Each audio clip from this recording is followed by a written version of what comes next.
మాది పెద్దపల్లి జిల్లా అండి, ఎలిగేడు మండల్. ఎన్ని రోజులని కదా ప్రభుత్వం స్పందించేదాకా మాకు తప్పదు కదా ఈ తిప్పలు. అసలు స్పందిస్తలేరని చెప్తున్నారు. ఆయన రేవంత్ రెడ్డి ఏం చెప్పిండు, మీకు 18,000 జీతం మేము ఇస్తామని చెప్పిండు, మీరు 9,000 తోటి ఇబ్బంది పడుతున్నారు అంటున్నాడు. మరి ఆయన చెప్పిన ఆయన ఇలా ఎందుకు ఒక్క నిమిషం అండి, మేము వాళ్ళ దగ్గరికి వెళ్ళి మాకు ఇంత జీతం కావాలి, మాకు ఇంత కావాలని చెప్పి మేము అడగలేదు.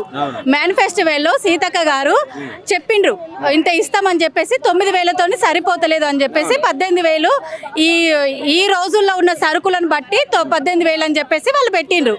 దాని ప్రకారమే మేము ఎన్నో సార్లు వచ్చి ఇక్కడ శాంతియుతంగా అడిగిన రోజులలో కూడా మమ్మల్ని చాలా కొట్టడము, వ్యాన్లు వేసి కుక్కల్లాగా ఈడ్చుకపోవడం అలాంటివి చాలా జరిగినాయి.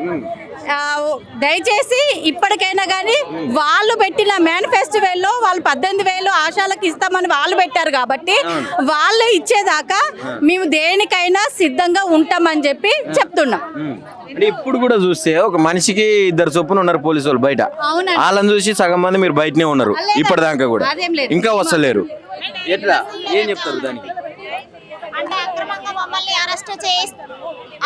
మమ్మల్ని అరెస్ట్ చేస్తారేమో అని భయపడుకుంటూ మా వాళ్ళు కొంచెం మంది బయటనే ఉండిపోయినరు, కొందరు జర్నీలనే ఆగిపోయినరు, కొందరు ఇళ్లలోనే ఉండిపోయినరు. కానీ మా సమస్యలు ఇప్పటికైనా రేవంత్ రెడ్డి గారు అర్థం చేసుకొని తానే పెట్టండి కదా మేనిఫెస్టోలో 18,000 రూపాయలు మాకు ఫిక్స్డ్ వేతనం చేయాలి, ప్లస్ మమ్మల్ని ఏఎన్సీ టార్గెట్లు తగ్గించాలి, పని భారం తగ్గించాలి, మాకు అన్ని రకాలుగా వసతులు కల్పించాలి. మాకు ఏఎన్సీ టార్గెట్ పుట్టిన ప్రతి బిడ్డ నుండి గర్భిణీ అయినప్పటి నుండి మొదలుకొని చనిపోయిన వాళ్ళకు 60 సంవత్సరాలు పైబడి 100 సంవత్సరాలు పైబడి చనిపోయిన వారికి మేము సర్వీస్ ఇస్తున్నాం.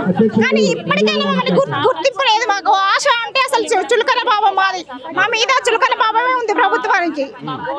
ఇప్పటికైనా మా ఆవేదన అర్థం చేసుకొని మాకు 18,000 ఫిక్స్డ్ వేతనం చేయాలి, మాకు పని భారం తగ్గించాలి. రేవంత్ రెడ్డి ఏం చెప్పిండు, మొత్తం మహిళలందరినీ కోటీశ్వరాలని చేస్తున్నా, వాళ్ళు చైతన్య చక్రాలు వాళ్ళే, ఈ ప్రభుత్వాన్ని వాళ్ళే నడపాలని చెప్పి మాట్లాడుతున్నాడు. మీరేమో ఇట్లా ఎండకు వానకు దడుచుకుంటా చెమటలు పట్టుకుంటా మేము ఇక్కడ కొంచెం సేపు కూర్చుంటేనే మీరు ఎండకు వానకని అంటున్నారు. కానీ మేము ఒక డెలివరీ కేసు కోసం ఒక ఏఎన్సీని మేము రిజిస్ట్రేషన్ చేసుకున్నాము అని అంటే వాళ్ళను 9 నెలల దాకా వాళ్ళని ఫాలోఅప్ చేసుకుంటూ వాళ్ళని గవర్నమెంట్ కు వచ్చేటట్టుగా చేసి ఆ కేసు కోసం అని దాదాపు ఒక 3 రోజులు కూడా గవర్నమెంట్ హాస్పిటల్లో మేము తిండి ఏం లేకుండా కూడా మేము ఉన్న రోజులు కూడా ఉంటున్నాయండి. అలాంటి పరిస్థితి కూడా మేము మా పిల్లల్ని, చిన్న పిల్లల్ని కూడా కొంతమంది అయితే తల్లులు, పాలిచ్చే తల్లులు కూడా ఆ పాపను వదిలిపెట్టి రాత్రి ఏ టైం అంటే ఆ టైము ఫోన్ చేస్తే కేసు వచ్చింది అంటే మేము వెళ్ళడమే వాళ్ళతో పాటుగా. అట్లా వెళ్ళి మేము అంతా సర్వీస్ ఇస్తే చివరకు మాకు మా పిల్లలకు ఎలాంటిది లేకుండా కనీసం మేము ఇప్పుడు చనిపోతే కూడా మాకు ఎలాంటి 1 రూపీ కూడా రాదండి, 1 రూపీ రాదు. కనీసము ఆ ఆశ పేదవాళ్ళు అని చెప్పేసి మా ఆశాలక్కలందరూ కలిసి ఏమన్నా అమౌంట్ చేసుకుంటే మాకు దహన సంస్కారాలకు ఏమన్నా ఉంటాయి అంతే తప్ప కానీ మాకు 1 రూపీ కూడా ఎక్స్ట్రా వచ్చింది లేదండి. మాకు వచ్చే శాలరీ కూడా మా కేసులను బట్టి ఏఎన్సీల టార్గెట్ అని చెప్పి మేము అన్ని వర్కులు చేస్తున్నాము. కానీ ఏఎన్సీ టార్గెట్ అని చెప్పేసి మమ్మల్ని మెంటల్ గా చాలా డిస్టర్బ్ చేస్తున్నారు. కొంతమంది చనిపోయిన వాళ్ళు కూడా ఉన్నారు, ఒత్తిడి కూడా చేస్తున్నారు. ఇలా మాకు రాత్రి అనక పగలనక ఆన్లైన్ వర్కులు అంటున్నారు. కొన్ని చోట్ల ఆన్లైన్ వర్కులు చదువుకున్న వాళ్ళు ఉన్నారు అంటే ఆన్లైన్ వర్క్ కంపల్సరిగా, లేదు అంటే మీ పిల్లలతో చేయించుకో, నువ్వు చదువు లేదు కదా నువ్వు మీ పిల్లలతో చేయించుకో అంటే మేము చేసేది కాక మా పిల్లలు కూడా వర్క్ చేయాల్సిందే. అలాంటి పరిస్థితి అండి మాది. అధికారుల నుండి ఒత్తిడి కూడా ఉంటదండి. తనే చెప్పిందండి, నేను ఒక ఆడామ బాధ ఏంటిది ఆడవాళ్ళకే తెలుసు. పాపం వాళ్ళు ప్రొద్దున పోయిందంటే సాయంత్రం దాకా వస్తారు, వాళ్ళకు కనీసము ఖర్చులకు కూడా సరిపోవు. ఈ 9,000 ఏమిటికి వస్తాయి అని చెప్పేసి తనే మేనిఫెస్టోలో 18,000 ఇస్తామని చెప్పిందండి. కానీ ఇప్పుడు కనీసం మా ప్రస్తావన కాదు కదా, మేము కనీసం లెటర్ ఇస్తామని వస్తే కూడా మమ్మల్ని తీసి కుక్కల్లాగా ఈడ్ చేసుకుంటూ వెళ్తున్నారు. అలాంటి పరిస్థితికి వచ్చింది మాకు. ఏం చెప్తారు ఫైనల్ గా రేవంత్ రెడ్డికి, ప్రభుత్వానికి మీకు హామీలు ఇచ్చినటువంటి ఇప్పుడు పదవులలో ఉన్న మంత్రులకు? మేము ఒకటే చెప్తున్నామండి, మాకు 18,000 రూపాయలు వాళ్ళు మేనిఫెస్టోలో ఎలా అయితే పెట్టారో ఆ 18,000 రూపాయలు మాకు అమలు చేయాలి. ఒకవేళ చెయ్యలేదంటే మేము దేనికైనా సిద్ధమేనండి. మేము ఎన్ని రోజులైనా కానీ మేము కొట్లాడి సాధించుకుంటాం. ఒకప్పుడు కూడా మేము ఇలానే కొట్లాడి సాధించుకున్నాం, ఇప్పుడు కూడా అలానే సాధించుకుంటాం. ఏం పేరమ్మా? లక్ష్మి అండి. ఏం మీ డిమాండ్? మా ఆశా వర్కర్లు సర్వేలు చేసి పనులు చేసి చనిపోతే కనీసం మట్టి ఖర్చులకు కూడా 1 రూపాయి కూడా ఇవ్వడం లేదండి. బీపీలు షుగర్లు వచ్చి వాళ్ళు చనిపోయినా కూడా చనిపోయిన రోజు కూడా దాన సంస్కారాలకు కూడా 1 రూపాయి కూడా ఇవ్వట్లేదు.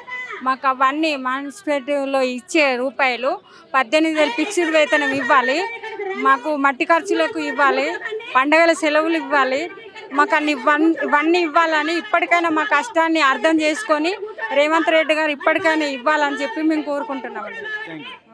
ఎక్కడి నుంచి వచ్చినావు? మేము సూర్యాపేట డిస్ట్రిక్ట్ తుంగతుర్తి మండలం నుంచి వచ్చినాం. మేము జిల్లా అధ్యక్షురాలు నేను. మరి మేము గతం 20 ఏళ్ళ నుంచి మేము ఆశా వర్కర్లో పనిచేస్తున్నాం. ఆ రోజు నుంచి ఈ రోజు వరకు మమ్మల్ని కనీసం గుర్తించకుండా ఉట్టిగా వెడ్డి చాకిరి చేసిన రోజులు ఉన్నాయి. ఆ రోజు నుంచి ఒక 9,000 వరకు కేసీఆర్ గారు ఆధ్వర్యంలో చేయడం జరిగింది. తర్వాత మళ్ళా రేవంత్ రెడ్డి గారు గెలిచే ముందు మేనిఫెస్టోలో 18,000 జీతం అన్నారు.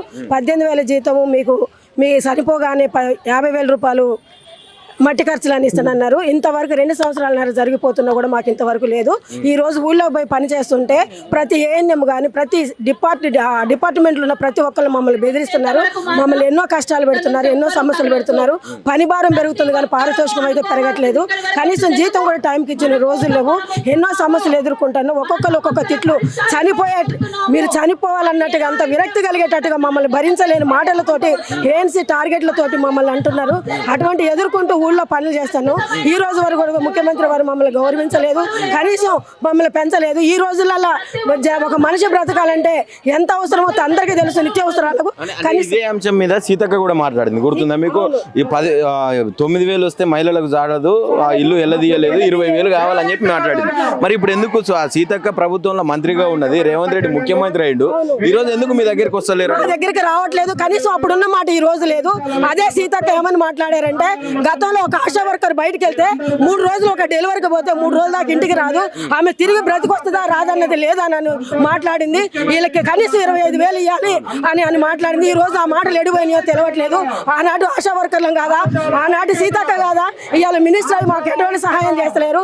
దయచేసి మాకు అటువంటి సహాయం చేయాలని మేము కోరుకుంటున్నాం. ఈ రోజున రేవంత్ రెడ్డి ఏం మాట్లాడుతున్నాడు, ఇది పూర్తిగా మహిళల ప్రభుత్వం, మహిళల కోసం తెచ్చుకున్నాము, వాళ్ళు చైతన్య చక్రాలు చైతన్య రథాలు వాళ్ళే నడిపేయాలి ప్రభుత్వం అని అంటున్నాడు. మరి మీరు ఏమో ఈ చెట్ల కింద వానకు తడుచుకుంటూ మీరు కూర్చుంటున్నారు. తడుచుకుంటూ ఎండకి ఎండుకుంటూ ఎన్నో కష్టాలు పడుకుంటూ ఎన్నో సార్లు ఈ కమిషనర్ ఆఫీస్కి వచ్చి మేము ఎన్నోసార్లు ఇవ్వడం జరిగింది. అయినా మమ్మల్ని ఎవరు పట్టించుకునేటోళ్ళు లేరు. అటువంటి సమస్యలు ఎదుర్కొంటున్నా మమ్మల్ని ఇంతవరకు గుర్తించలేదు. మరి ఎందుకు మేము కనబడతలేమో మాకు అర్థం కావట్లేదు. సీతక్కకైనా మన రేవంత్ రెడ్డి గారికైనా మన హెల్త్ మినిస్టర్ గారికైనా మరి మేము ఎందుకు కనబడతలేదో మాకు తెలుసు. దయచేసి మేము ఈ రీతిగా మాకు ఈ మేనిఫెస్టోలో పెట్టిన 18,000 జీతం ప్రతి ఒక్కటి మాకు అమలు చేయకుంటే ఇది ఎన్ని రోజులైనా ఈ సమ్మెను ఇట్లనే కొనసాగిస్తాం. అట్లా ఛాన్స్ లేకుండా ఇప్పుడు మీరు మీకంటే ముందరనే మీ ప్రోగ్రామ్ పెట్టుకుంటే మీకంటే ఎక్కువ మంది పోలీసు వాళ్ళు ఉన్నారు.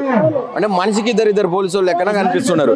మరి వాళ్ళు అంటే ఇప్పటికీ 33 సంవత్సరాల నుంచి ధర్నాలు చేస్తున్నారు, అందరిని ఎత్తుకపోవడే నడుస్తుంది కానీ ఎక్కడ మాట్లాడింది లేదు. మరి ఇప్పుడు కూడా ఇంకా అట్లనే చేస్తే మీ పరిస్థితి ఏంది, ఏం చేస్తారు? మేము ఎటువంటి సమస్యలు లోగా ఒకసారి ఇట్లా కమిషనర్ ఆఫీస్కి వస్తే పోలీసులు దెబ్బలు కొట్టారు. మగవాళ్ళు కూడా అసభ్యకరమైన వల్గర్ భాషలు పోలీసులు వల్గర్ భాషతో మాట్లాడి మమ్మల్ని ఎన్నో రీతిగా హింసలు పెట్టారు. ఒక్కొక్కరు కాళ్ళు తిరిగి హాస్పిటల్లో జాయిన్ అయిన ఉన్నారు. ఈ రోజు వరకు కూడా అయ్యే సమస్యలు ఎదుర్కొన్నాం. ఈ రోజు కూడా మేము కమిషనర్ ఆఫీస్కి వస్తామని చూస్తే ప్రతి ఒక్కరు పోలీసులు అడుగడుగున మమ్మల్ని బంధిస్తూనే ఉన్నారు. పోలీసులు ఫోన్లు చేస్తూనే ఉన్నారు. అయినా మేము ఎట్లా కష్టపడి ఇడిదాకా వచ్చినాం. మా సమస్యలు ఇప్పటికైనా పరిష్కరించాలని గవర్నమెంట్ ని కోరుకుంటున్నాం. మేము రేవంత్ రెడ్డికి ఏం చెప్తాం ముఖ్యంగా, ఎందుకంటే మీ దగ్గరికి వచ్చి ఆయన మీరు టెంట్ వేసుకుంటే టెంట్లోకి వచ్చి కూర్చున్నాడు. ఇవాళనేమో మీరు ఎండకి కూర్చొని కనీసం కూర్చునే ఆ వీలు కూడా లేకుండా పోయింది.